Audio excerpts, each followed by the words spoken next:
As some of you might have noticed, there's been a color change in the hangings. We are white today as we celebrate and mark the Feast of the Transfiguration of the Lord. Some of you might be saying or thinking in your mind, but Stephanie, we already marked the Transfiguration back in early spring. You would be right. And I want us to do it again. There is a profound human instinct to freeze time when things are good, when the weather is perfect, when all family is around the dinner table, or when a community feels stable. We want to hold our breath. We want to stay right there. We see this exact human instinct in the Gospel of Luke today. Peter, John, and James walk up a mountain with Jesus. His face is altered. His clothing flashes like lightning. Suddenly, two figures are there from Israel's history, Moses and Elijah. They appear in radiant glory. Peter is overwhelmed and terrified, and he blurts out the first thing that comes to his mind, "Master, it is good for us to be here. Let us make 3 dwellings, one for you, one for Elijah, and one for Moses." Peter wanted to build tents. He wanted to anchor the glory. He wanted to turn a dynamic, heavenly moment into a permanent museum. But the scripture adds a gentle, telling footnote, not knowing what he said. I feel that a lot of us can sympathize with Peter.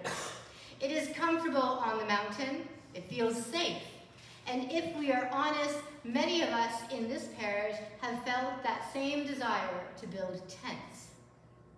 We look back at the history of this parish and of our rural community, and we remember those Galilee days, when the decades when the pews were filled to the edges, when the Sunday school rooms were humming with the voices of many children, and when the social fabric of our small Ontario town revolved entirely around the church doors.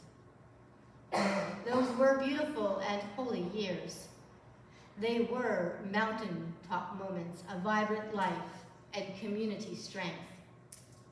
It is entirely natural to look at our small, changing town, our aging congregation, and our smaller numbers, and want to build a tent in the past. We want to preserve what was. We want to stay where it felt safe and full. But the Transfiguration is teaching us something different this morning.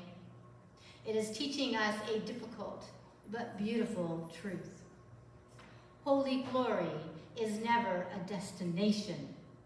It is a pivot point. The Transfiguration happens at a critical junction in Luke's Gospel. Before this moment, Jesus was in Galilee, drawing massive crowds, healing the sick, and teaching the multitudes. But right after they walk down this moment, everything changes. The large crowds begin to thin out. Jesus stops focusing on the masses and begins to pour his life intensely into his small, chosen circle of disciples. On that mountain, Moses and Elijah were not just exchanging pleasantries with Jesus. Luke tells us they were speaking of his exodus, his departure, his coming sacrifice on the cross in Jerusalem. The Transfiguration was a definitive turning point. Jesus turned his back on the easy popularity in Galilee and set his face toward the rugged road of Jerusalem. The heavenly glory of the mountain was not given so disciples could hide from the world. It was given to fuel them for the road ahead. It was given so that when the darkness of the crucifixion arrived, they would remember exactly who Jesus was, the majestic, beloved Son of God, not a helpless victim. Church, our parish is standing at its own pivot point today. In the process of looking for a new call, us priests send emails to the bishop and say, can I have the parish profile of this church and that church and that church as well? We read the profile and see if in generality it fits with our vision of ministry. And then, if interested, we send a letter of interest. And then if the parish is interested, we have a meeting. I had two, one online by Zoom and one in person. It was both in the parish profile as well as in these meetings that I heard of a desire of the parish of St. Andrew's to start something new. They didn't know what, and perhaps we still don't. But there was a strong desire and knowledge that St. Andrew's was ready to step into something new. Christ is calling us down from the mountain of the history of our church. He is telling us that our best days are not locked in the past. Rather, our most focused, meaningful ministry is happening now. When we look around our sanctuary and we see an aging congregation, our culture tells us that we are witnessing decline. But the gospel tells us that we are witnessing a treasure. An older congregation means that we are a room filled with Moseses and Elijahs. You are the keepers of the law of faithfulness. You hold the living memory of prayer, the wisdom of surviving hard times, and a lifetime of quiet resilience.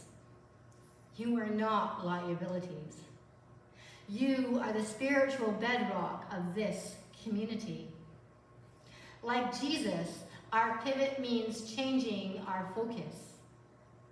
We no longer need to carry the crushing weight of trying to recreate the massive crowds of the 1980s. Instead, Christ invites us to go deep. He invites us to focus intensely on the souls who are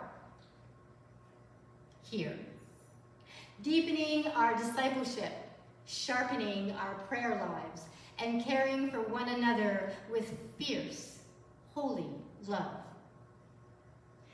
Peter wanted to stay on that mountain, but a cloud overshadowed them and a voice spoke from heaven. This is my son, my chosen. Listen to him. And when the voice finished, Jesus was alone. When the cloud clears for us, we realize that we cannot live in a tent on Mount Tabor. The valley is waiting. Down in our valley, there are isolated seniors checking their mailboxes for a friendly word. There are busy, commuting families moving into new subdivisions who are lonely and disconnected. There's a changing rural landscape that desperately needs a beacon of stability and hope. Peter later wrote in his epistle that this prophetic word is like a lamp shining in the dark place until the day dawns. We have seen that light. Every time we gather around this altar, every time we break the bread, the veil drops, and we encounter the same glorious Jesus. We don't gather here to hide from the world. We gather here to be fueled. Let us pack up our tent of historical memory to some degree. Let us pivot towards our mission. Let us walk down the mountain together into our community, carrying the brilliant, unquenchable light of Christ into every dark corner of our town. Amen.